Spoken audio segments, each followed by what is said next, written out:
Welcome viewers. और बात करूंगा एचडीएफसी बैंक के स्टॉक के बारे में। नेक्स्ट वीक के अंदर क्या प्राइस एक्शन डेवलपमेंट हो सकता है, क्या इन्होंने 2 अनाउंसमेंट करे हैं, पूरा ऑफिशियल डॉक्यूमेंट वगैरह शेयर करूंगा कि क्या उसका मतलब हम निकाल सकते हैं, क्या लॉजिक उसके पीछे बैठता है, क्या टेक्निकल चार्ट पे इसका पैटर्न बन रहा है, सारा इसके अंदर डिस्कशन मिलेगा। वीडियो की लेंथ भी बहुत कम ही रखूँगा, कोशिश करूँगा कम समय में आपको सही जानकारी या अपना जो एक्सपीरियंस बेस्ड जानकारी है वो शेयर करूँ। इसीलिए सबसे पहले इंपॉर्टेंट डिस्क्लेमर। और जो लोग पहली बार वीडियो में आए हैं उनसे कहूँगा भाई देखो, ऐसा नहीं है कि मैं पहली बार वीडियो बना रहा हूँ एचडीएफसी बैंक पे।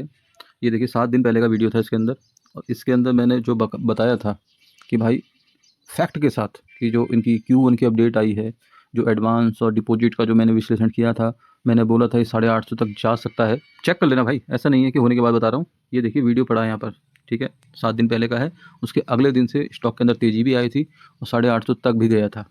तो लॉजिक के साथ आज मैंने नेगेटिव टाइप का थंबनेल बनाया है, उसके पीछे लॉजिक बताऊंगा थोड़ा बहुत। अगर आप इस वीडियो को देख लोगे तो आपको थोड़ा क्लियरिटी मिल जाएगी। दोनों वीडियो को इकट्ठा करके देखोगे तब आपको पूरी पिक्चर क्लियर होगी। तो फटाफट वीडियो शुरू करते हैं। देखिए एचडीएफसी बैंक ने अनाउंसमेंट किया है, 2 अनाउंसमेंट आए हैं। एक 10 जुलाई के अंदर आया है जिसके अंदर इनने पूरी एनुअल रिपोर्ट शेयर करी है 25-26 की। अगर किसी को पूरी पढ़नी है तो भाई जिसके पास टाइम है तो पूरा पढ़ लेना। बहुत लंबी चौड़ी रिपोर्ट है, 678 पेज की रिपोर्ट है, तो वीडियो में कवर करना ये असंभव है, ठीक है। लेकिन मैं थोड़ा बहुत समरी बताऊंगा इसकी। और दूसरा पॉइंट बताता हूँ। दूसरा अनाउंसमेंट ये था कि business responsibility and sustainability report, ये 2 डॉक्यूमेंट इन्होंने शेयर किए हैं पिछले 2-3 दिन के अंदर, ठीक है। तो ये इंपॉर्टेंट है। इनके अंदर कह सकते हो जो जो मेन हाईलाइटेड पॉइंट हैं, मैं कोशिश करूँगा कि उनको आइडेंटिफाई करने की, क्योंकि ये भी 57 पेज की है भाई। क्योंकि हमारा काम या जिसका पास स्टॉक है उसको बैंक चलाना नहीं है, उसको ये समझना है कि भाई बैंक काम कैसा कर रहा है, अपना ओवरव्यू सेट करना है। तो उतना पता होना चाहिए, ठीक है, जिससे हमें पता रहे कि भाई शेयर का प्राइस आगे बढ़ सकता है, घट सकता है, उसके बेस पे तो चलती है मार्केट। तो वो पॉइंट मैं बताऊंगा, डिस्कस करते हैं। देखिए पहला पॉइंट तो इसके अंदर सीधे सीधे बताया गया, टेक्नोलॉजी और एआई पे बड़ा फोकस करने वाले हैं ये, इन्होंने इसमें मेंशन भी किया है और कहा है कि भाई तेज़ी से इस पर काम कर रहे हैं। और जो बैक ऑफिस वाले एम्प्लॉय होते हैं उनको कस्टमर फेसिंग रोल में लगाया जा रहा है। तो जाहिर सी बात है कि इससे कुछ ना कुछ इम्प्रूवमेंट आ सकती है। और दूसरा इन्होंने बड़ा पॉइंट बताया है, और वो इस पर्टिकुलर बैंक के लिए नहीं, हर बैंक के लिए इंपॉर्टेंट होता है, एक कासा, जो करंट अकाउंट और सेविंग अकाउंट के अंदर जो पैसे पड़े होते हैं उसको जमा, जो है मतलब डिपॉजिट है, जैसे हमने 10,000 रुपये एवरेज मेंटेन करना है, 20,000 रुपये एवरेज मेंटेन करना है, उसके लिए क्या करे जाए जो, और कस्टमर जो है पैसे रखें अकाउंट पे मोटा मोटा। एक तो इस पर फोकस है, और दूसरा साथ में जो एफडी वगैरह करवाते हैं उसको कैसे बढ़े, मीन्स डिपॉजिट कैसे बढ़े और लोन कैसे ज़्यादा से ज़्यादा दे पाएंगे। सीधी सी बात है, इन 2 के बेस पे ही कहीं ना कहीं बैंकिंग सेक्टर या बैंक डिपेंड करता है। तो इन इस पर्टिकुलर एरिया में भी इनका फोकस है। और साथ साथ जो जून 2026 के स्टार्टिंग की जो मतलब Q1 की अपडेट थी, उसमें इनकी जो डिपॉजिट और एडवांस वो 15% और लगभग दोनों 15% बढ़े थे। तो जाहिर सी बात है इस बार भी बढ़ने की उम्मीद अच्छी खासी है। और मैंने ये आप लोगों के साथ शेयर भी किया था जब इनका बिजनेस अपडेट आया था फाइनेंशियल ईयर 26-27 का Q1 का। और साथ साथ कोई एक्सेप्शनल केस हो जाता है या कह सकते हो अनएक्सेप्टेड चीज़ हो जाती है, तो उसके लिए भाई एक प्रोविज़न वगैरह तैयार करने पे भी इन्होंने बोला था भाई हम इसमें भी ध्यान देंगे कि भाई एकदम से कुछ अनसर्टेन चीज़ें ना हो और हमारे पास उसका बैकअप रहे। साथ साथ ये डिजिटल वाले और साइबर वाले में लगातार इन्वेस्टमेंट कर रहे हैं, और ग्राहक को अच्छी सुविधा प्रदान करने का इनका फोकस एरिया या टारगेट है। और साथ साथ ये भी कहना चाह रहे हैं भाई जो एनपीए हैं उसको बढ़ने ना दिया जाए, उसको कैसे घटा सकते हैं, नियंत्रण कैसे कर सकते हैं, उस पर इनका कोर एरिया ये। और जो इनके मैनेजमेंट के अंदर बदलाव हुए हैं, जो इनके पहले चेयरमैन थे अतानु चक्रवर्ती जी ने मार्च 2026 में इस्तीफ़ा दिया था, उनके बदले जो इंटरिम चेयरमैन बने थे के मिस्त्री साहब ने जिम्मेदारी संभाली थी। इसके बाद जो पूर्व मुख्य चुनाव आयुक्त रह चुके हैं मिस्टर राजीव कुमार जी, उनको पार्ट टाइम चेयरमैन नियुक्त करने के लिए निर्णय लिया गया था, और आरबीआई ने और शेयरधारकों ने मंजूरी भी दी गई थी। तो ये कुछ कह सकते हो बड़े लेवल पे बदलाव हुए हैं,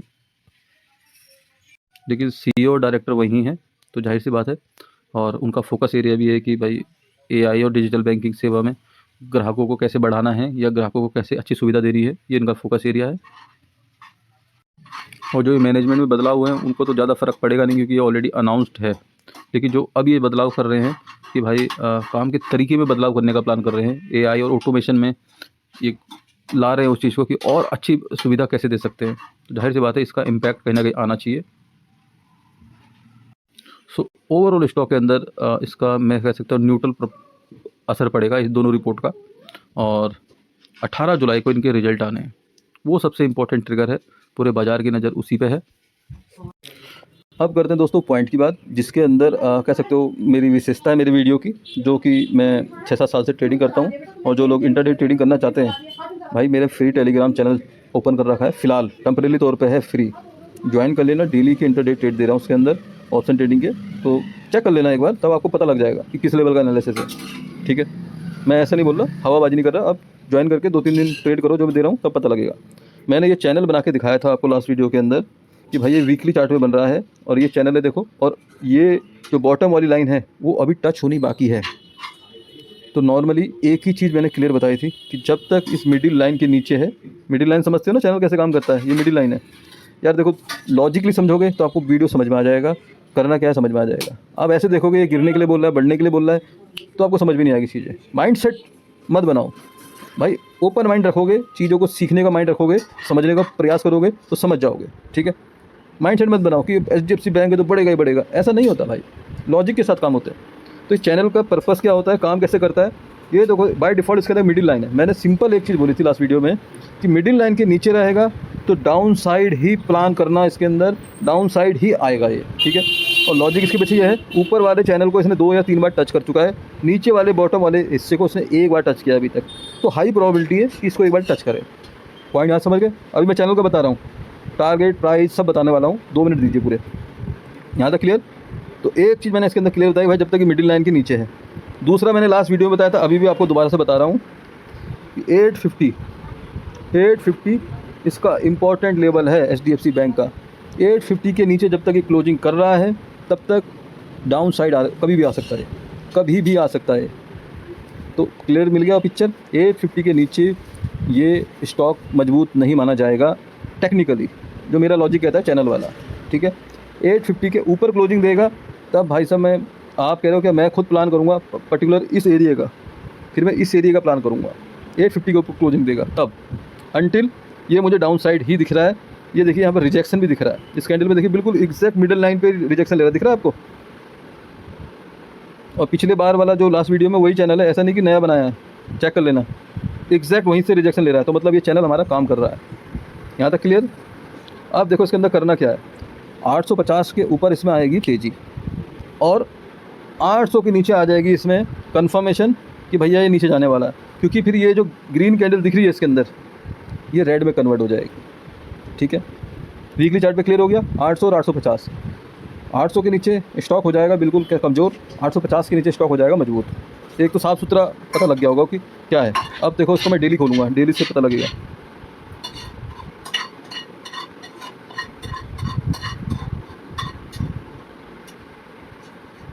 जिसने वो वीडियो नहीं देखा भाई देख लेना, बार बार कह रहा हूँ।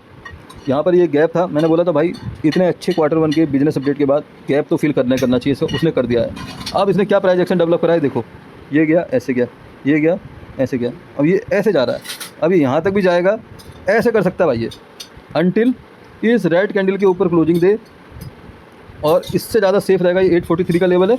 मैं 850 की बात कर रहा हूँ।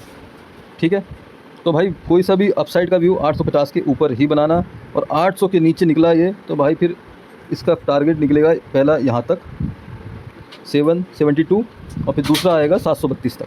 ठीक है, हालांकि सेंटीमेंट अभी पॉजिटिव है, दिख रहा है मार्केट में, गिफ्ट निफ्टी पॉजिटिव दिख रहा है, सब कुछ पॉजिटिव दिख रहा है। तो देखो जब भी मार्केट ऐसा कुछ काम करता है ना, जब सब कुछ पॉजिटिव रहता है तो तभी मार्केट ट्रैप करता है। ये सुबह सुबह हो सकता है 11-12-1 बजे तक तेज़ी दिखाए, फिर शाम को अपनी जगह पे आ जाए, चांसेज है। तो थोड़ा अलर्ट होकर काम करना है इसके ऊपर, और 2 लेवल में आप माइंड सेट क्लियर रखोगे, 800 और 850, तो भाई आपको ज़्यादा कुछ लॉजिक लगाने की ज़रूरत नहीं पड़ेगी। 800 के नीचे कुछ भी मत सोचना भाई, निकल जाना इससे, 850 के ऊपर बने रहो। ये पर्टिकुलर मैं नेक्स्ट वीक के लिए बता रहा हूँ, और जो भी इसके अंदर फर्दर तेज़ी आनी है वो मुझे लगता है वो रिजल्ट वाले दिन में या उससे 1 दिन पहले ही पता लगेगा, तो उसमें भी टाइम है 1 वीक का, तो तब तक ये थोड़ा बहुत ड्रामेबाजी कर सकता है। तो लॉजिक समझ में आए तो वीडियो को लाइक, चैनल को सब्सक्राइब जरूर करिएगा, और कुछ भी और भी आता है तो वो मैं भी अपडेट करूँगा। Thank you very much.